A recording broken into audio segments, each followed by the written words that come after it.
Mr. Mikowski, who are all these people in ICE detention facilities that Democrats want on the street? Who are these folks? Are they all just apple pie asylum-seeking folks, or who else might be in there?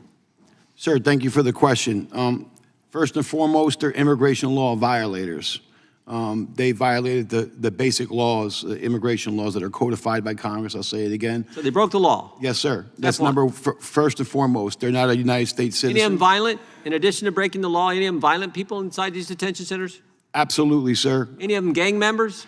Absolutely, sir. Any of them members of MS-13? Absolutely, sir. Any of them Trinity Aragua gang members? Again, sir, yes. So they're not just all warm and fuzzy folks that the Democrats want out on the street, right? They're bad guys. Some of them are bad guys, really bad guys. Now, some of them are just asylum seekers, but some of them are really bad guys. Is that fair to say? Yes, sir, it's fair to say. Yeah, because you worked in these facilities, is that right? I've worked in them, sir, yes. You know them better than anyone in this hearing room. Is that fair to say? Yes, sir. Okay, and before they go to detention, they have to get apprehended somewhere. They have to get arrested or taken into custody by ICE. Is that right? Yes, sir. You got to get them somewhere. You know, maybe it's on the border, maybe it's somewhere else. But you have to get them before you take them to the ICE detention facility. Yes, sir. Okay. Now, did you ever think that you would see Democrat mayors in all kinds of urban areas around this country and Democrat city councils pass resolutions say, don't work with ICE when they come to apprehend gang members, bad guys, MS-13 violent offenders? Did you ever think you'd see that? Not here in the United States, sir. But that's exactly what's happening around the country, isn't it? Yes, sir. In my home state of New Jersey, that's fact. Yeah, it's happening everywhere. New Jersey, Denver, Boston, you name it. It's happening. And did you ever think you'd see governors and state legislatures do the same thing and say, you know what? Our whole darn state is going to be a sanctuary state. Don't work with ICE when they're coming to enforce the law. Did you ever think you'd see that? No, sir.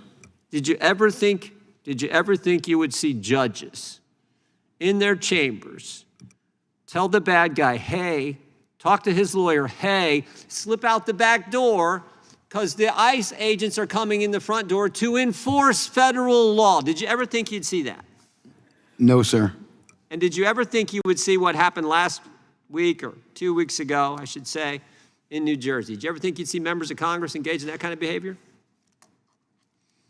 Sir, after what I witnessed in 2018, yes, in New York City, I didn't put it past anybody, but I find that behavior to be absurd. Well, in other words, Mr. McCall, it's gotten so bad, nothing surprises you now with what the left's going to do. Nothing, sir. I know, and that's where the American people are, and that's why they appreciate what the Trump administration is doing. Why is it better to arrest people at the jails or at the courthouse, Mr. Mikowski, than it is out on the street? Why is that better?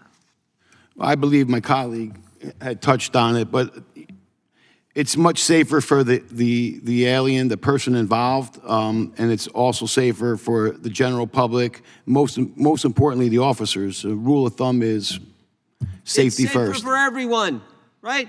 Yes, sir. It's safer for everyone. Safer for the migrant, safer for law enforcement, safer for the general public. Because you don't want to happen what has happened already because of the crazy left-wing policies that some of these cities and states and now judges have. When you could send two, it's cheaper for the taxpayers. Instead of sending 6 guys to arrest them on the street, you can send 2 guys to get him at the courthouse or at the jail. But that side says no.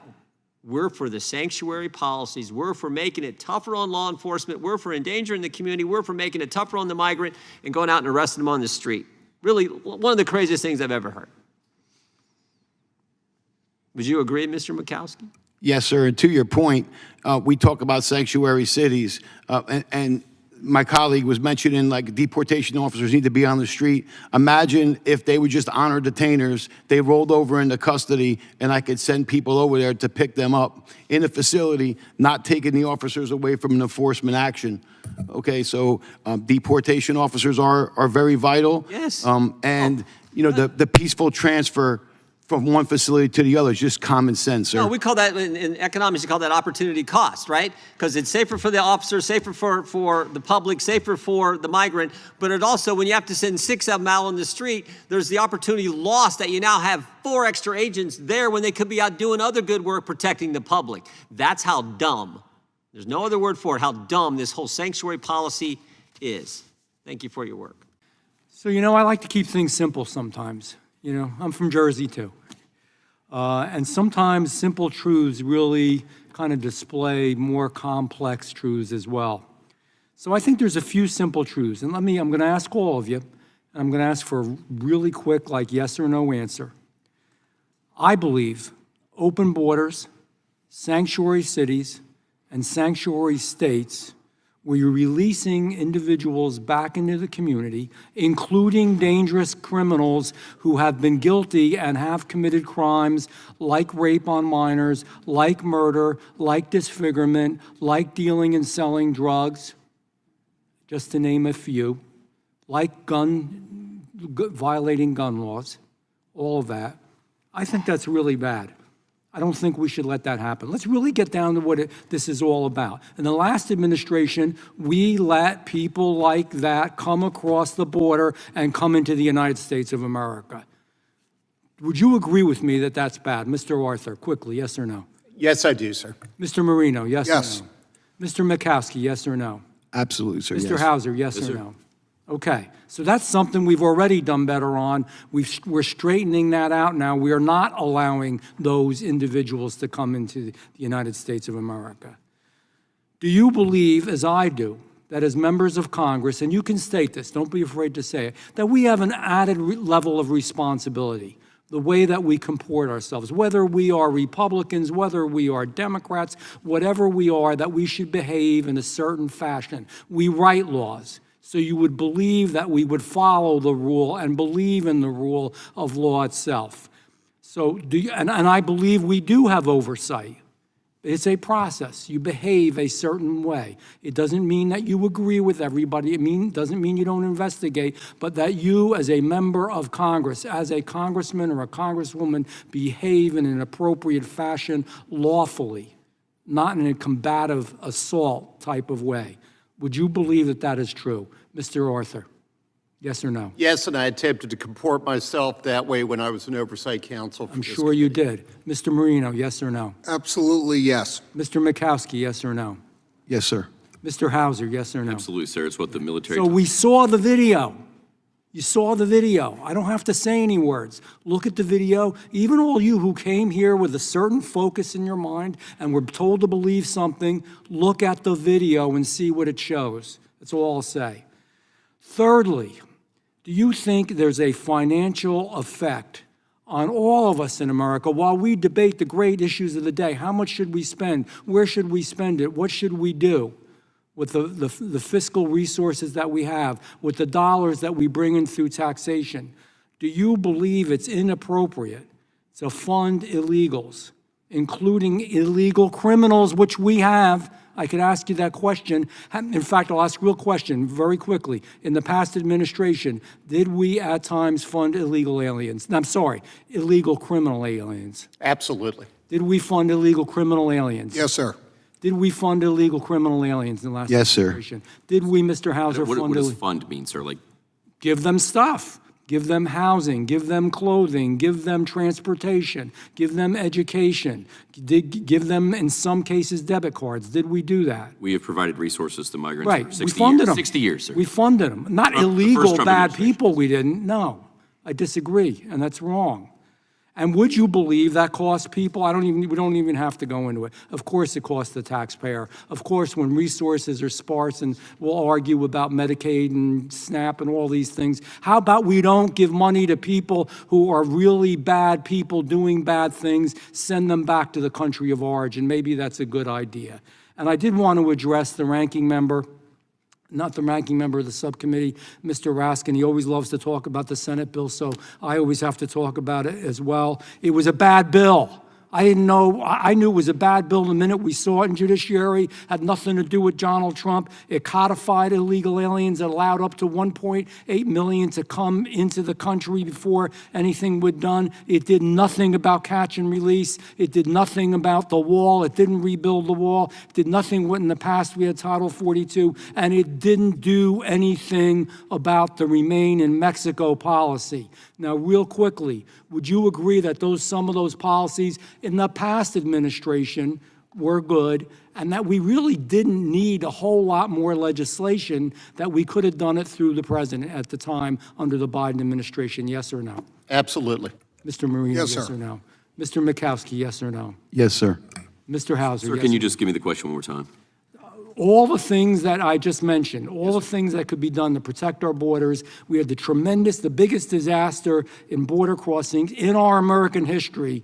Couldn't we have prevented that purely by presidential action, not by a faulty, bad Senate bill? I think you're going to see a good bill come out of this Congress. Sir, I would That only bill was a state that bad this bill. is only the first 100 days. You're going to see border surges. I didn't ask that question. Until we don't need the Alien and Sedition Act to carry out Were we- immigration Nobody's enforcement. talking We have about Title 8. Do you believe that we could have done better in the Biden administration through presidential action than we did? Sir, clearly. Yes or no? Yeah, Yes at the or beginning, no? sir, there was mistakes. Yes or no? Yeah, we screwed up. We did a bad job in the Biden administration. You know, I mean, even you've got to kind of admit that. And now we're trying to straighten out the mess. On what I believe to be one of the probably the most important issue that our country faces right now, which is illegal immigration. Mr. Hauser, I've got a few questions for you. You were Chief of Staff for ICE, is that correct? Yes, sir. What years were you there? 2021 to 2023. So that was during the Biden administration, is that right? Yes, sir. Got it. So presumably you're well-versed in border security and immigration enforcement, is that right? Yes, sir. I would say that I'm very aware. I also worked at CBP under the Obama administration. Yes, sir. Got it. So you've got a lot of experience there. I'm going to ask you a few questions. In an interview with the Daily Blast on February 28th, 2024, you mentioned, quote, "You can't deter and punish your way to lowering encounters at the border," end quote. Do you think you were right or wrong about that? 100%, sir. What we've seen. 100% what? Right or wrong? 100% I was correct. You were correct about that? Yes, sir. Okay. The idea that you just dismantle an immigration system is not, there was a mandate to the Trump administration. Illegal alien the border election. encounters are down 95% right now. I think you were wrong about that. You also said, quote, "The idea that you can turn off the border is just not factual." Do you think that was right or wrong? Sir, the threats that we're still seeing across the border. Do you think I you were right or named wrong those about numbers that earlier. statement? What's that, sir? My question is, were you right or wrong about that statement? When you That turn can off just the turn off immigration border? system, sir, yes, you will not see encounters. Yes. Well, southwestern border encounters are at a 15-year low under President Trump. Another thing that you mentioned, quote, "Just shutting off the border to asylum seekers is not going to do that," meaning close the border. What I think is going to do that is make it more erratic and sporadic for the sort of large surges of migrants you would see coming across the border. Do you think that was right or wrong? 100% correct. It was correct, sir. We're going to see that over the next couple of years. Yes, sir. Border apprehensions are down now because President Trump has secured our border. He's stopped the flow of illegal aliens coming across our border and coming to our border. Do you think that we have a better or worse border situation now than we did under Joe Biden? Sir, I believe the border is secure. You believe the border's secure, that's right. But you were wrong about a lot of other things, about what would secure the border, is that right? No, sir, it's only been 100 days. You were wrong about what it would take to stop the flow of illegal aliens coming into the United States. You were wrong that secure enforcement that we're seeing under President Trump would stop the flow of illegal aliens. You ought to keep that in mind as you're going to the media and mouthing off about the president. Can I answer that question? Let me ask you another question. This is from a New York Times op-ed that you wrote just a month ago. Yes, sir. You mentioned, quote, "Federal law enforcement under President Trump is engaged in dangerous political theater." What about President Trump's law enforcement do you think is dangerous political theater? Do you think that Sir, I think seizing setting quotas, 235,000 pounds of quotas fentanyl by at the political border is appointees in dangerous the White political House theater? is a problem. Do you think seizing fentanyl at our border is dangerous sir. political theater? Do you know who Gilberto Avila Jara is? So that's exactly where ICE should have their resources focused. That's exactly where And this we did, administration and is he was beginning to turn arrested them away last from. month and charged with over 20 sex crimes against minors. Yes, sir. These were the kind of people that Joe Taking Biden 2,000 and CBP under your officers off the leadership were border coming into over our the next country. 3 months doesn't make us more safe. taking HSI agents away Taking- from drug interdiction. And Taking sex murderers and trafficking, rapists human off our smuggling streets makes the American doesn't make us people more safe. It's your testimony that taking murderers and rapists off our streets does not make us more safe? What I'm Is saying, that what you're sir, is telling me? what we have heard from this administration is over the next few months, there's going to be thousands of law enforcement focused on non-criminal migrants. We'll see. instead You of were the you were exact wrong same about a threats lot we of things. both I don't agree put a over. whole lot of stock into that, candidly, and I don't think the American people do either. Do you support amnesty? No, sir. Do you support amnesty for illegal aliens? No, sir. In this New York Times article, you wrote, quote, "That means that the best solution for public safety is not mass deportations. No, I It's giving support undocumented focused I'm immigration support speaking for right migrants now. that need This is my protection time, under our not law. yours. I'm speaking. It's giving undocumented immigrants who have been in the United States for a long time the opportunity to come forward, pay a fine, and gain legal status." That Yes, sir. sounds a lot like amnesty to me, doesn't it, to It's you? a process, sir, under the law that could exercise and allow them for That's migrants to come out of the amnesty. shadows and then focus. ICE That's what officers on amnesty real is. This public is safety. a deliberate semantic obfuscation, and you know it, and I know it, and the American people know it as it's not, well. Do you think that illegal aliens should be given welfare once they get amnesty? Sir, that's not my department.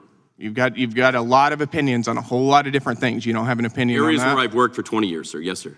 And finally, let me ask you, do you think that Biden was successful at stopping illegal immigration? There was failures at the beginning of the Biden administration to deal with the flow of migrants post-COVID, and then there was failures of implementation of policies across all of the immigration system. That's the same problems we're seeing now. The idea that you can enforce your way out of immigration and the challenges that we see across the Western Hemisphere, it's not going to work. We had an open border under Biden. The border's secure now. I think that's a successful Trump policy and a failure of the Biden administration. Mr. Hauser, thank you for your service to our country as a combat veteran. But no thank you to the Biden administration for precipitating the worst border crisis in American history. I would say that Joe Biden and his administration were incompetent, but I think it was intentional. It was intentional that he flooded at least 8 million illegal aliens into our country. And what is the Democrats' solution? The Democrats' solution seems to be, unless you've been convicted of a violent crime, you can stay. Not only can you stay, but we will pass amnesty bills to support you.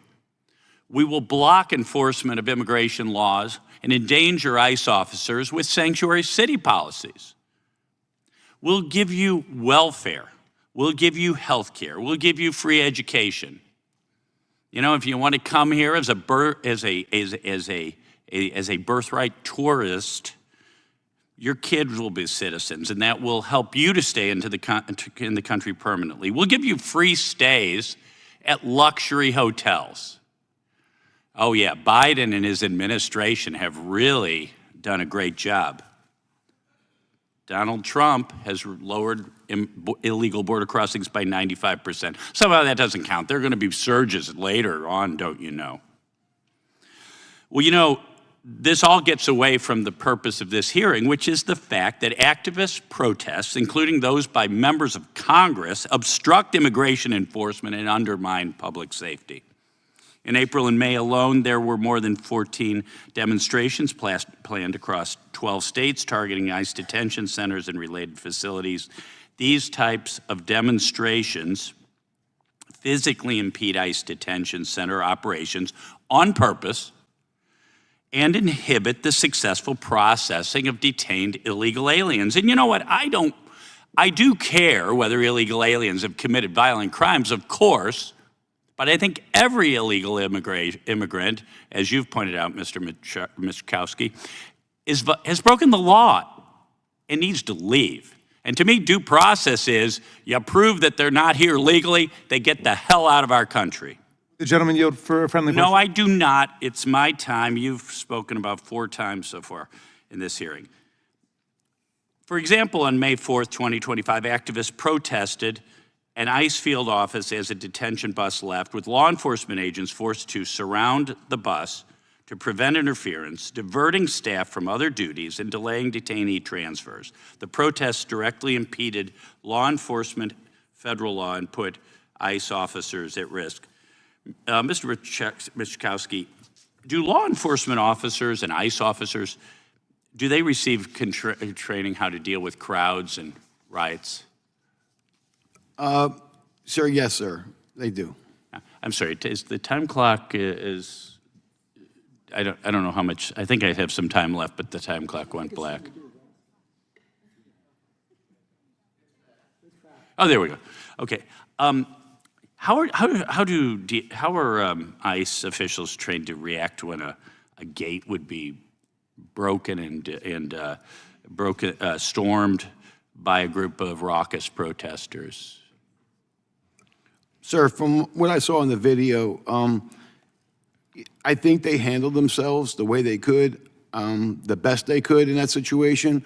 I mean, what I saw was a lot of belly bumping from lawmakers, putting their hands on the officers, whether you agree or not agree. It's unlawful. Yeah. It shouldn't happen. Well, there's and they assault and there's battery, and when you touch another person without their consent, that's battery. And battery of a law enforcement officer, is that a violation of the law? Yes, sir. Even if you're a member of Congress, Yes, sir. we members of Congress aren't above the law. Absolutely, sir. And they were trying to protect maybe the facility. There was a lot of commotion there. Their number one concern at that moment is making sure nobody enters a secure environment and that could pose risk to a detainee or a congressperson or anybody else in that situation, sir. Right, right. Why do DHS and ICE officers, why do they wear body cams? Sir, can I answer that question?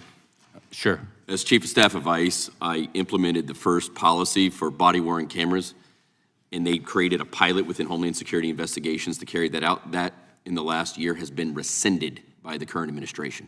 Okay. So they are not funding, and they are not moving forward with the body-worn camera program under the Trump administration. But I was glad to see, quite frankly, in the criminal complaint against the Congresswoman, that some of the officers still had their cameras on.